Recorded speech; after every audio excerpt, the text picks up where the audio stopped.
Remaja berusia 16 tahun bernama Siti Nuraida, siswi kelas 10 harus menanggung hidup sendiri di rumah yang reot.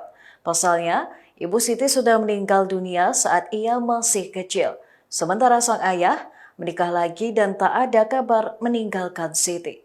Dilansir oleh tribunbatan.com, Aida, sapaan akrab dari Siti Nuraida, sudah bertahun-tahun hidup sendiri di sebuah rumah reot. Rumah itu terletak di Desa Cimanggu, Kecamatan Sumur, Kabupaten Padenglang, Banten. Rumah berukuran 6 kali 8 meter persegi yang terbuat dari kayu dan bilik bambu yang berlumut nan lapuk itu menjadi rumah bagi Aida.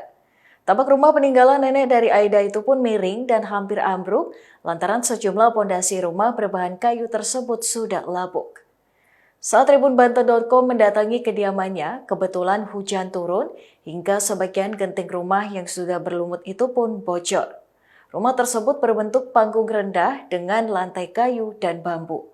Saat melisik ke bagian dalam rumah, tak tampak perabotan rumah tangga seperti lemari es maupun tempat piring dan juga gelas. Bahkan, lemari pakaian pun hanya berbahan dasar plastik.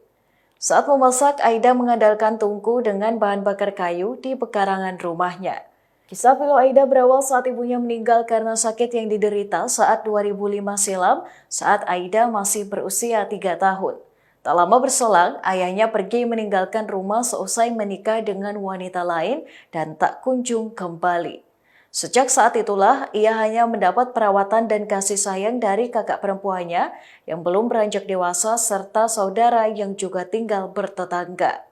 Saat Aida beranjak 13 tahun, kakak perempuannya menikah dan tinggal bersama suami di wilayah lain. Sejak saat itu, Aida mulai hidup mandiri. Namun pada awal 2021 ini, Aida mendapat tanggung jawab baru. Sang kakak perempuannya bercerai dan memutuskan merantau bekerja di Jakarta. Sang kakak kemudian menitipkan anaknya bernama Aisyah yang masih berusia 8 tahun kepada Aida. Aida kini duduk di kelas 10 di SMK Cimanggu, sedangkan keponakannya bersekolah di SDN 1 Cimanggu.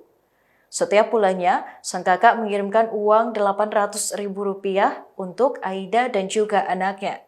Aida selalu berusaha mengatur uang dengan jumlah tersebut agar dapat memenuhi kebutuhan hidup dan sekolah keduanya. Tak jarang uang kiriman dari sang kakak datang terlambat dan memaksanya untuk menahan lapar. Aida tak mau mengeluh meski uang kiriman itu kurang mencukupi dan kadang datang terlambat. Sebab ia tidak ingin menyusahkan sang kakak yang tengah berjuang bekerja untuk mereka berdua. Keluarga Aida pernah menawarkan Aida untuk tinggal di rumah mereka, namun Aida memilih tinggal di rumahnya yang reot itu karena merasa nyaman di rumah sendiri. Kini besar harapan Aida mendapat bantuan dari pemerintah daerah setempat untuk perbaikan rumahnya. Sementara itu, Kepala Desa Cimanggu Suwardi mengatakan pihaknya telah mengajukan proposal permintaan bantuan ke pemerintah Kabupaten Pandeglang untuk perbaikan rumah Aida selama 5 tahun berturut-turut. Sebab tempat tinggal yang ditempati Aida sudah sejak lama masuk kategori rumah tidak layak huni. Namun hingga kini pengajuan tersebut tidak membuahkan hasil.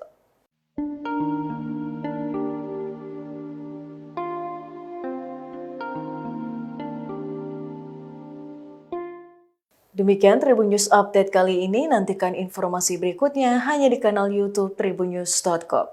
Terima kasih sudah nonton, jangan lupa like, subscribe, dan share ya!